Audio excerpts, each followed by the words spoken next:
اعوذ باللہ من الشیطان الرجیم بسم اللہ الرحمن الرحیم الحمد للہ رب العالمین والصلاة والسلام علی اشرف الانبیاء والمرسلین وآلہ الطیبین الطاہرین۔ اعوذ باللہ من الشیطان الرجیم بسم اللہ الرحمن الرحیم والسابقون الاولون من المہاجرین والانصار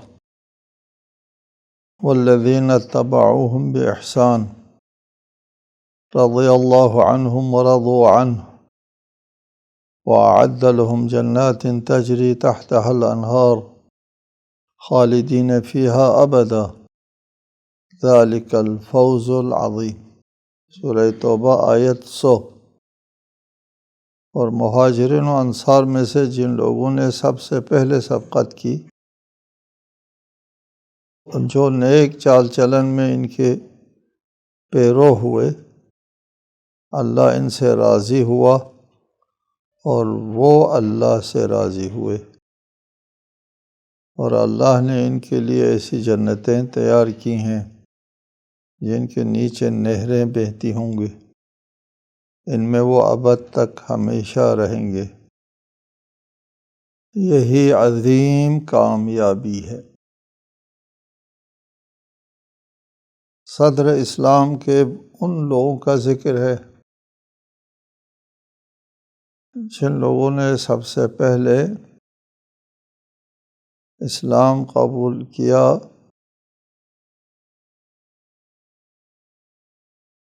اور اس سفر میں سب سے پہلے راہی ثابت ہوئے۔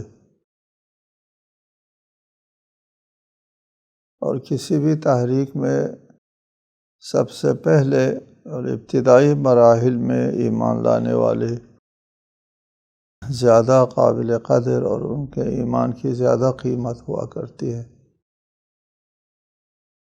اس لیے کہ ہر تحریک کی ابتدا جو ہے اس میں کامیابی اور عدم کامیابی کے امکانات دونوں رہ جاتے ہیں، مشکلات زیادہ پیش آتی ہیں، مصیبتیں زیادہ اٹھانا پڑتی ہیں۔ اس تحریک کی کامیابی کے بعد تو بہت سے لوگ اس کے ساتھ ملنے کے لیے آمادہ ہوتے ہیں، جہاں قربانی نہیں مفادات وابستہ ہوتے ہیں۔ جہاں تک کسی تحریک سے مفادات وابستہ ہوں، اور اس تحریک کی کامیابی کے بعد اسلام کی طرف یا کہ اس تحریک کی طرف آنے والوں کی قیمت کم ہوتی ہے۔ یہاں اسلامی تحریک میں بھی ابتدائی اسلام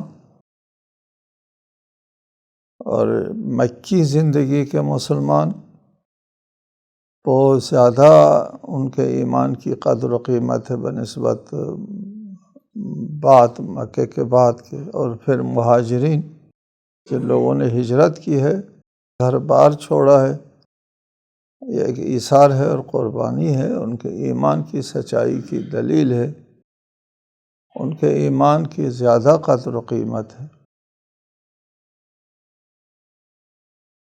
اور ان لوگوں کے بنسبت جو فتح مکہ کے بعد اسلام کا اقرار کرتے ہیں، زبان پر لاتے ہیں، کلمہ جاری کرتے ہیں، ان کے ایمان کی کوئی قدر و قیمت نہیں ہے، صرف ان پر مسلمانوں کا حکم جاری ہوتا ہے، چونکہ کلمہ اسلام جاری کیا ہے، ان کا مال و جان محفوظ ہو جاتا ہے۔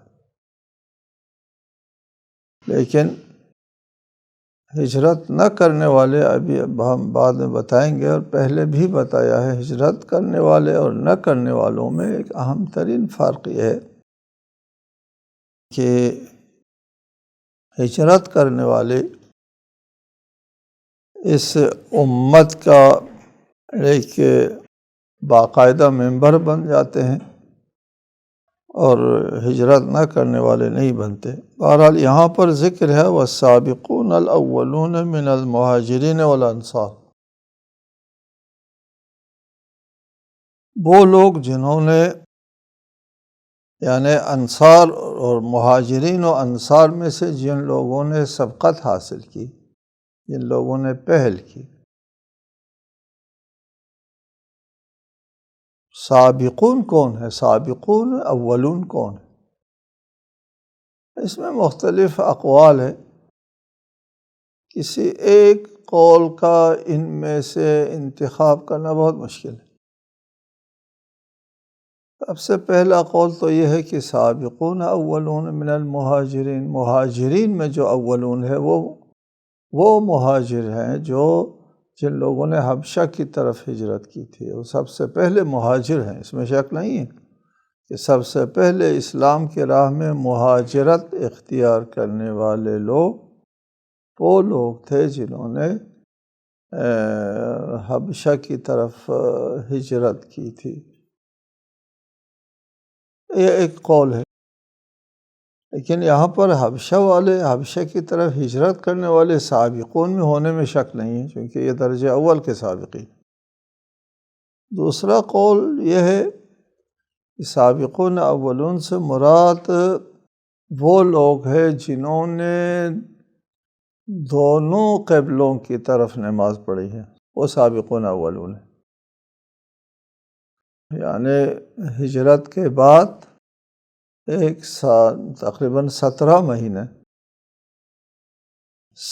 مہینے تک بیت المقدس کی طرف مسلمان بھی رخ کر کے نماز پڑھتے تھے، اور ہجرت کے 17 ماہ بعد قبلہ کی تحویل قبلہ ہو جاتی ہے، اور اس کے بعد کعبہ کو قبلہ بنایا جاتا ہے۔ جن مسلمانوں نے دونوں قبلوں کی طرف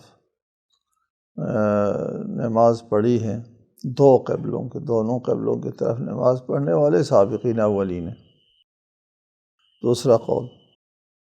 تیسرا قول یہ ہے بیعت رضوان، حدیبیہ میں جو بیعت ہوئی تھی اس کو بیعت رضوان کہتے ہیں اور مشہور بیعت ہے، اس میں شرکت کرنے والے جو ہے وہ سابقین اولین ہیں۔ چوتھا قول اہل بدر، جن لوگوں نے جنگ بدر میں شرکت کی ہے وہ سابقین اولین ہیں۔ پانچویں قول ہے ہجرت سے پہلے جن لوگوں نے ایمان قبول کیا ہے، دائرہ اسلام میں داخل ہوئے ہیں، وہ لوگ سابقین اولین۔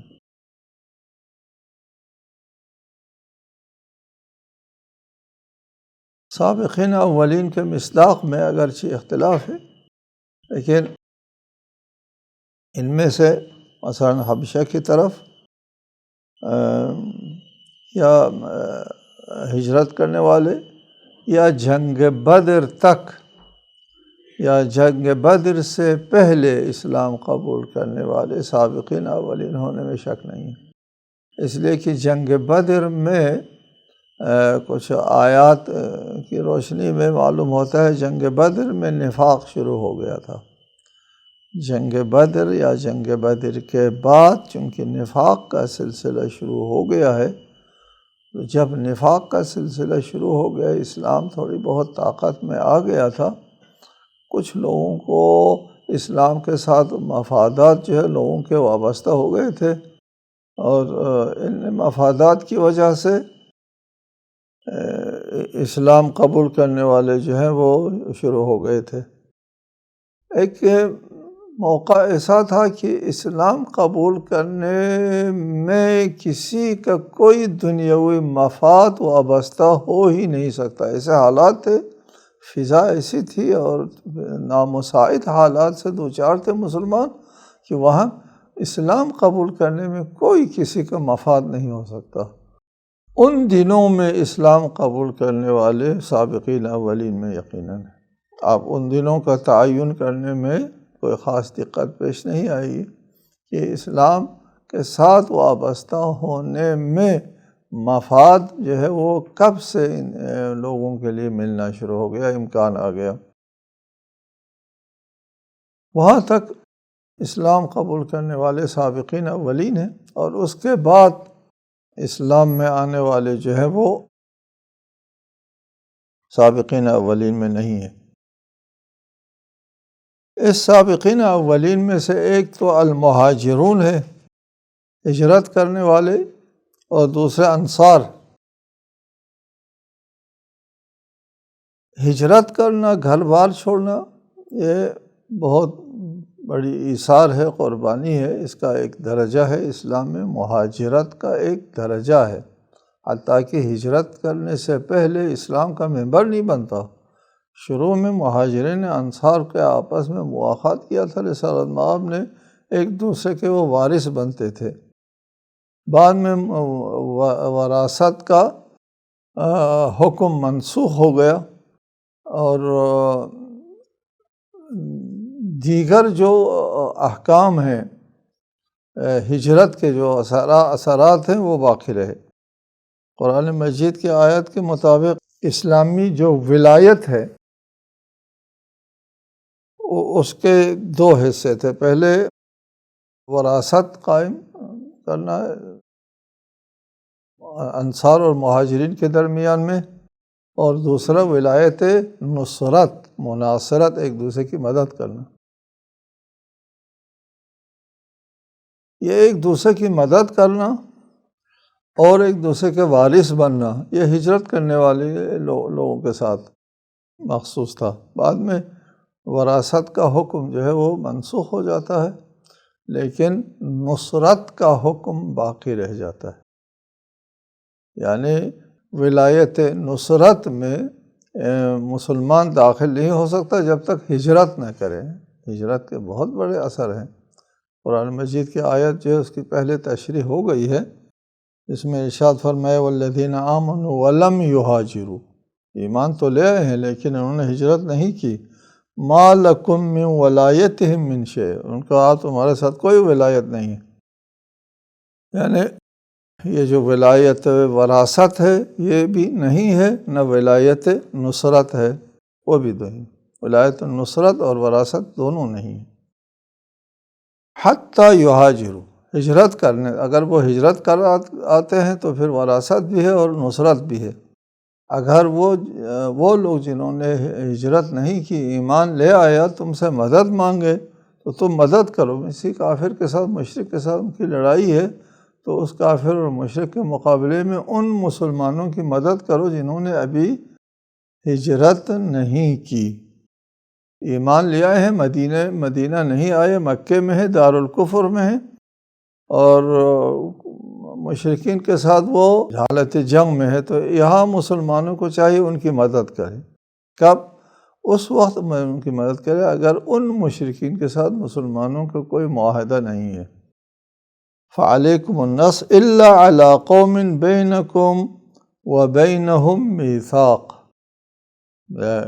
اس قوم کے خلاف مسلمانوں کی مدد نہیں کر سکتے جن کے تمہارے ساتھ میثاق ہے۔ یعنی اگر مشرکین اور مسلمانوں کے درمیان معاہدہ ہے، امن اور صلح کا میثاق ہے، معاہدہ ہے، اس معاہدے کو توڑ کر اپنے مسلمانوں کی مدد نہیں کر سکتے جنہوں نے ہجرت نہیں کی ہے۔ یعنی ولایت نصرت مطلقاً مسلمانوں میں نہیں ہے اگر مہاجرت نہیں کی ہے۔ لہٰذا ہجرت کو اسلام میں اس حد تک اہمیت حاصل ہے۔ باقی ہے والانصار، سابقون، انصار میں بھی سابقون ہے، مہاجرین میں بھی سابقون ہے۔ انصار میں سابقون وہ لوگ ہیں، اس میں زیادہ پیچیدہ نہیں ہے مسئلہ انصار میں سابقون کون ہے۔ یہ مدینے کے جو رہنے والے ہیں ان کو انصار کہتے ہیں، جنہوں نے مہاجرین کی مدد کی، مہاجرین کو بسایا اپنے ہاں، اور اپنا جو ہے وہ آمدنی جو خرچ ہے برداشت کیا ان لوگوں نے۔ چونکہ مکے سے جو لوگ مہاجرت کر کے آئے تھے ان کو کوئی کھیتی باڑی، کوئی آمدنی ذریعہ تو تھا نہیں، مدینہ آئے تو پھر وہ بے بس تھے، معیشت کا سارا بوجھ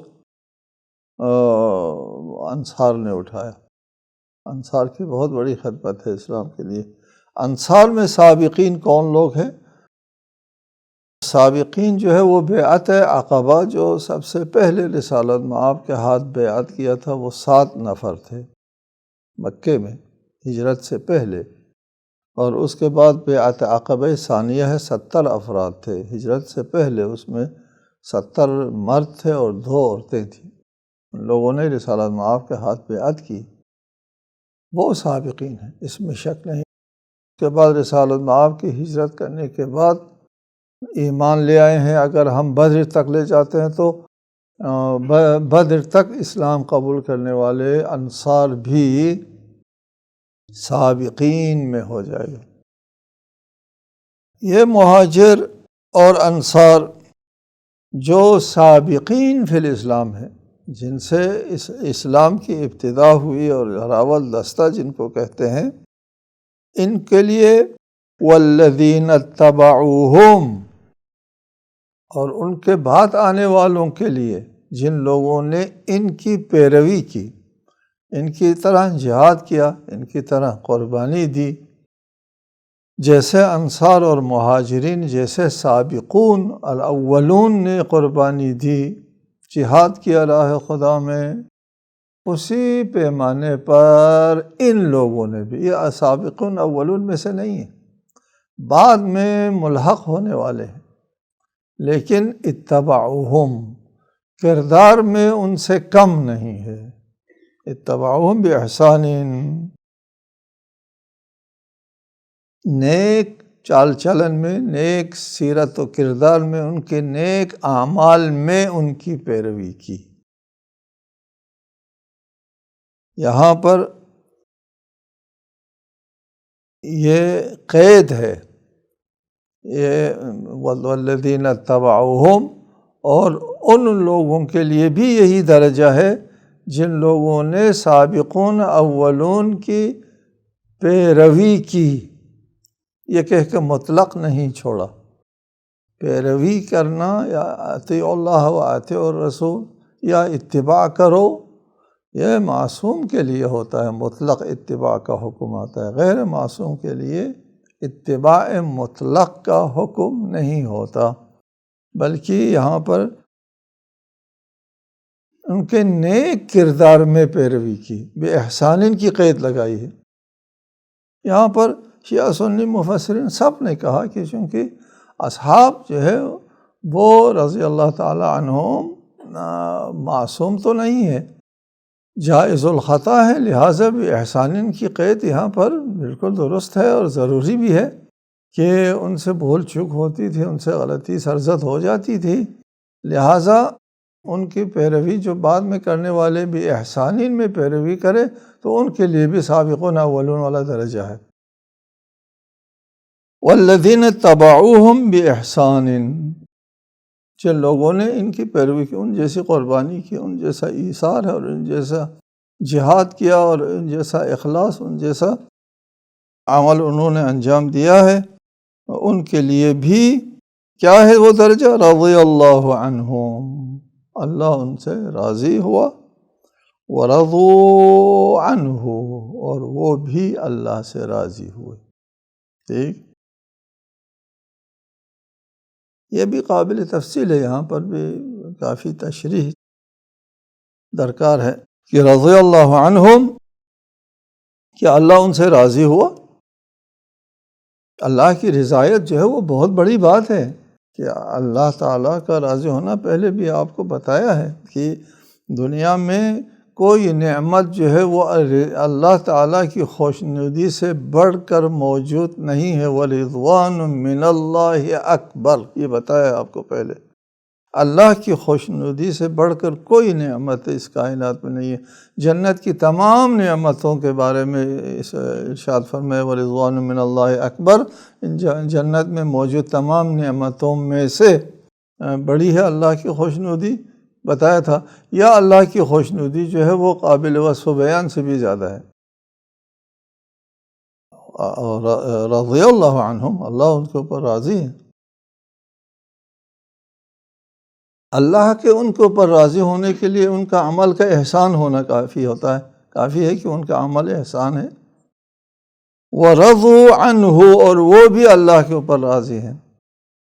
یہ مشکل فیصلہ ہوتا ہے، اللہ کے اوپر ان کا راضی ہونا، اللہ کے ہر فیصلے کے اوپر راضی ہونا، اور ہر آزمائش کے اوپر جو ہے وہ اف نہ کرنا، اللہ کے ہر فیصلے کو اللہ کے قضاء و قدر کو تسلیم کرنا اور رضوا عنہ، وہ بہت مشکل مرحلہ ہے۔